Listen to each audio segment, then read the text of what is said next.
Hello, everyone. TUMO is a very special learning program, a platform, an environment that started 15 years ago and is now expanded throughout the world, including with centers here in Germany, in Berlin, Essen, Mannheim, soon Frankfurt, hopefully soon in Munich as well.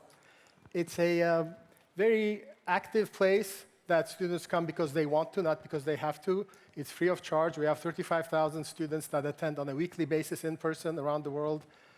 They typically spend 2.5 years, or on average 2.5 years with us.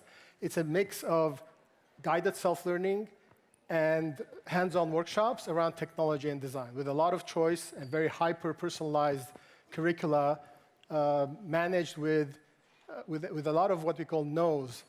No exams, no competition, no teachers in the classic sense, no certification. Instead, they have a portfolio where they upload their work. But it works really well. A randomized controlled trial recently showed that attending TUMO boosts performance, even in schools, later in university, in the job market, et cetera, tremendously. But we think that TUMO is also part of the answer to how education should look like in the age of AI. But of course, this is changing very fast. And we're thinking about a thought experiment that asks the question, what if AI really becomes very proficient so that it does most things better than most of us? What if that were to happen, right? Designs better than most architects in designing buildings, for example. Teachers better than the majority of teachers, can do math at the highest level, can fix your bicycle. What would be the purpose and meaning of education if that were to happen? A thought experiment. I don't know if it's a likely outcome, but it's a possible outcome.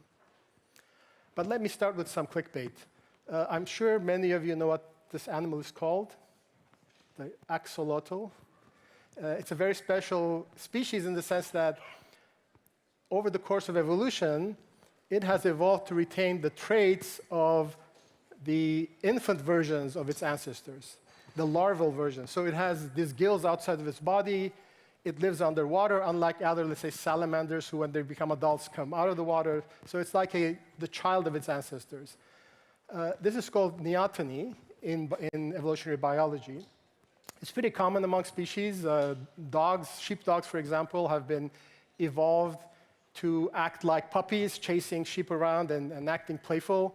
Humans have larger heads than we used to. Our head size compared to our body is more similar to the infants of our ancestors. And this idea of retaining youthful features into the future, I think, is going to become a significant element in how education works. Because let's ask ourselves, what's the target of education? Well, one simple answer is young people are the target of education. Youth is the target of education.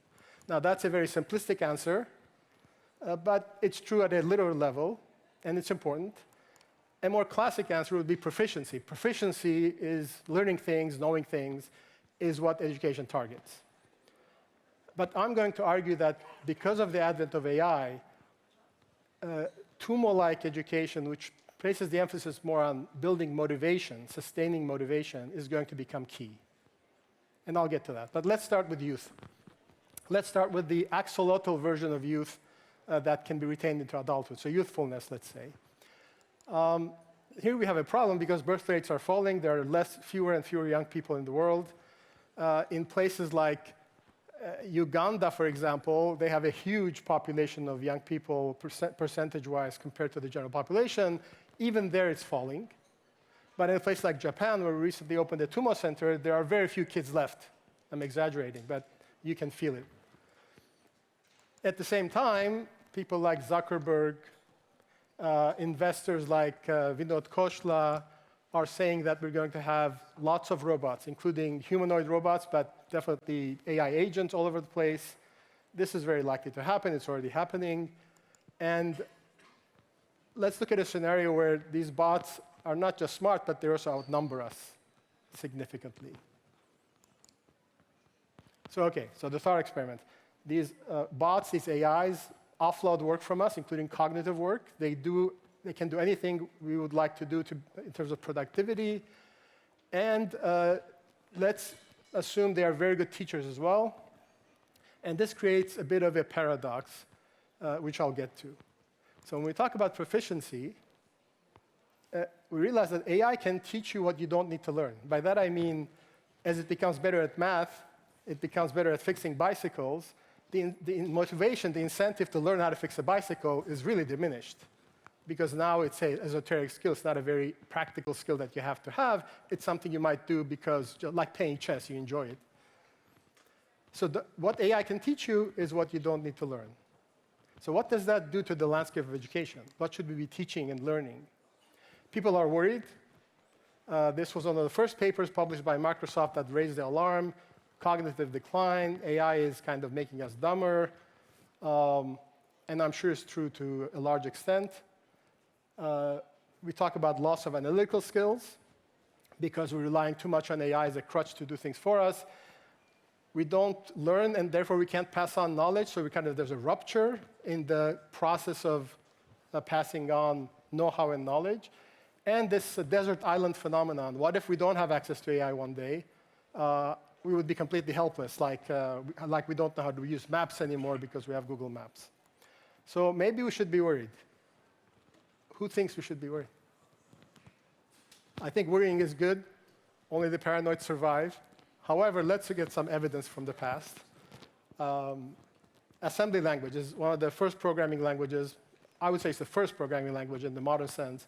It was invented by Kathleen Booth, and it was very much working at the level of the hardware. So you would program, in order to program an assembly language, you had to understand how computers worked. You said, take this value from here, put it here, et cetera, in the computer memory, for example. But then very soon after that, that was in the late 40s. By the 70s, there was this new breed of programmer and a new breed of computer programs, higher level languages, which you could perform the same, even much more advanced task with, without understanding how computers worked. People were worried. For example, instead of saying, move this value from this memory location, et cetera, in assembly language, you would just say x is x plus 1. Or in other languages, you would say x plus equals 1, or x plus plus in the C language, for example, instead of writing all this. As you get to more complicated things, even a simple thing like getting the values, the powers of 2, the first 10 powers of 2, 2, 4, 8, et cetera, this is what it looks like in assembly language. Here it becomes almost readable, English-like, and very simple. Then you get the same answer. Here you have to know what computers do, how they work. Here you don't even need to know you're using a computer. People were worried. Dijkstra, one of the gods of computer programming languages, was particularly worried about a certain type of high-level programming language. He said it's practically impossible to teach good programming to students who have had prior exposure to BASIC. They are mentally mutilated beyond hope of regeneration. BASIC is the language I showed you with the 3 lines of code. He didn't like most languages, actually. He said COBOL cripples the mind. Its teaching should therefore be regarded as a criminal offense. Very strong words. He was a very smart, very prominent thinker. He was wrong. I think we can say objectively. Computer programming took off. Computer science took off. Huge things were achieved to the point where the lines of code written in the following decades just went up exponentially.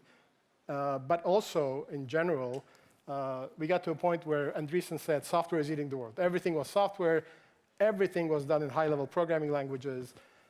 The fact that we lost touch with the fundamental knowledge of how computers work, most of us software engineers, turned out not to be a big problem, or at least we haven't seen it as a problem yet. OK, so you write this piece of code, you get the first 10 powers of 2. But you don't have to, right, anymore. Now you can just tell an LLM, give me the first 10 powers of 2, and you get them. Why would you write some code? But you don't want to do this. Who needs the first 10 powers of 2?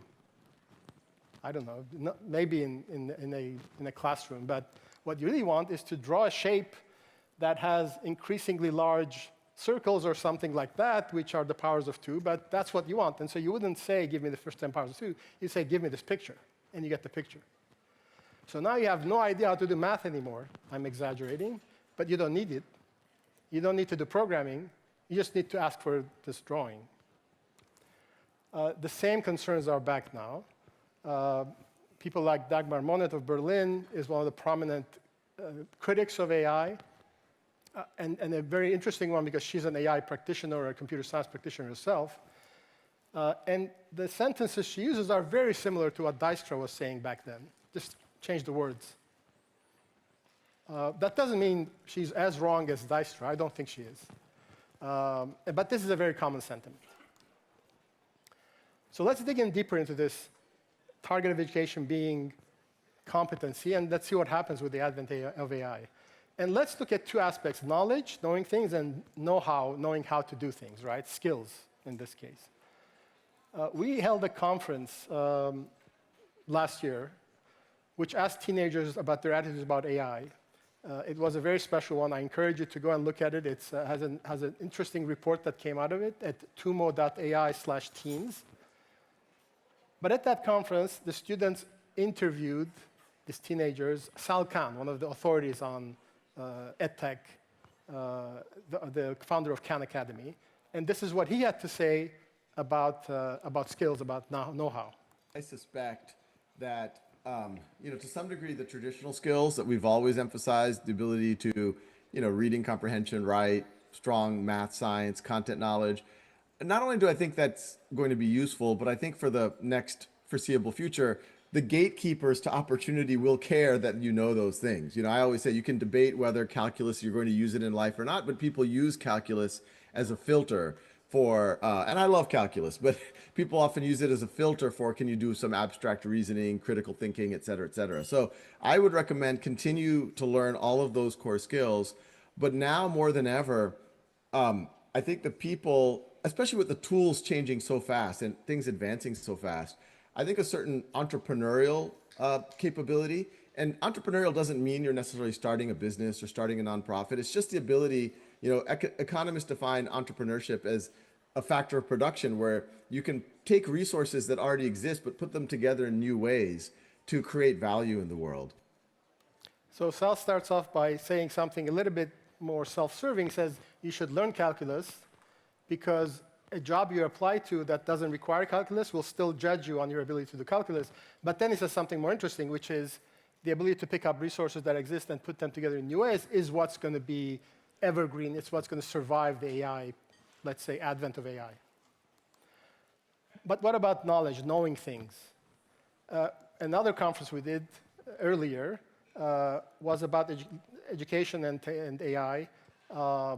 We had participants from the top universities, companies. One of them was Stephen Wolfram, who said something really interesting about knowledge, knowing things. Turns out learning facts is useful. People, sometimes in modern education think, oh, no, learning facts is old, last century. Nobody needs to learn facts anymore. You can just look them up on the web. Use Wolfram Alpha, whatever. I don't think that's correct. And I think that the thing that we are increasingly going to see, and a thing that has been great for me, is, the more you know, the easier it is to figure out new interesting things. A key thing for me personally is, I've gone on learning many different fields over the course of time. And I think for people sort of trying to give the best education today, learn a broad range of things, learn facts, learn how to think about things. I think it's people say, well, education is about learning methods for solving problems and so on. But actually, the most important thing is to figure out what problems are worth solving, so to speak. To answer the question, what questions should you ask, which is something that tends to kind of get left out of education. So somewhat counterintuitive, but very powerful. I was really impressed by the statement that the most important thing is to answer the question, what question should you ask? Which obviously is relevant when you're working with LLMs. Okay, so putting things together in new ways and knowing what to ask. They seem to be saying, in fact, they explicitly said, this is what's going to become AI-proof. Maybe it will. Let's look at a case study, just to do another thought experiment. Again, about programming languages, but this time about branding. I'm sure most of you know that there's a programming language called C. It's one of the foundational programming languages. Does anyone know why it's called C? I didn't either. I had to look it up. Apparently, it was based on a precursor language called B, so they just incremented it. They called it C. And B was based on a previous language out of Cambridge University that was called, no, it wasn't called A. It was called BCPL. But then when Microsoft, the C++ language was invented, that was the iteration on C, the next version. And the naming was brilliant. They took that, remember that increment operator X++, they did C++. Very nerdy, but it works. And it's one of the seminal languages that are still used today to build enterprise systems, all kinds of systems. But then Microsoft created another version, the next generation, and they called it C#. Now, this was great. They took the 2 pluses, put them together into 4 pluses. It became another iteration. They used the sharp, which is the musical notation for a higher note, the do dièse in French. Sharp means smart. So it was a kind of branding exercise which combined, like Sal Khan was saying, different things to create something new, different pieces of knowledge, like Wolfram was saying, know what questions to ask. And this is the kind of thing, I guess they're saying in AI, we might do better than AI does, this creative work, right? Maybe, but let's imagine a group that's working on this branding exercise, and let's assume that one of them is replaced by an LLM, and so now 3 of us are collaborating with this computer, with this AI. I think our productivity would increase because the AI has certain skills and speed that we don't have, so it would be a good team member to add. Maybe 2 of them, maybe 3 of them, maybe just can do it by themselves. Thought experiment. What if that were possible? The question is, what should we be teaching in that case, right? So if this is true, asking the right question, I'm combining the 2 thinkers now, asking the right question and combining things in a new way, not what if AI could do that, but if it could, what does learning look like? What's left to teach? I have this personal kind of concept. It's not scientific, but I use as an analogy the idea of the conservation of energy in physics, where different forms of energy change into other forms of energy, but the total amount of energy is conserved in the system, right? So if a car breaks, its kinetic movement through friction is converted to heat, but the same amount of heat in terms of energy. And in general, systems over time tend to evolve towards or devolve towards heat as the basic form of energy. What if we think about a law of conservation of learning, where, yes, learning is diminishing on the one front, like all these thinkers are worried about. We don't need to learn how to fix bicycles anymore. We don't know how to use maps anymore. But I suspect that will be replaced by other forms of learning, and the direction will be towards abstraction. So going towards more abstract levels of learning, having the fundamentals of yesterday forgotten, and the new fundamentals being what AI can do. And so that brings me to motivation. If you think about it, would you rather have a graduate, this astronaut we sent into the world, who's more motivated or more skillful, more literate? I guess most people say motivated, because they can continue by themselves. But the way we do motivation in schools is through grades, through extrinsic methods, or through punishment or exclusion or prizes, or these days through gamification, which is another form of extrinsic motivation. You shouldn't do it. I'll write a paper one day, I haven't yet, don't gamify, what to do instead, because what really matters is intrinsic motivation, long-lasting intrinsic motivation. That's what we should be aiming for. That's the only thing that's going to survive AI. So back to these guys again, 2 observations, and I think the music means I should wrap up, which I'm doing. One is motivation, and TUMO, we think about it like this, should not be just an input to the system. You're motivated, therefore learn, but we should be strengthening motivation muscles in students. They should be in a mode where they're seeking initiatives, they're motivated to do things, using computers, using AI to do things and achieve, AI will probably not have motivation just because of the semantic nature of AI. But then there's a problem with this picture of the literacy guy having low motivation, because our experience shows that the more literate you are, the more motivated you are to learn more.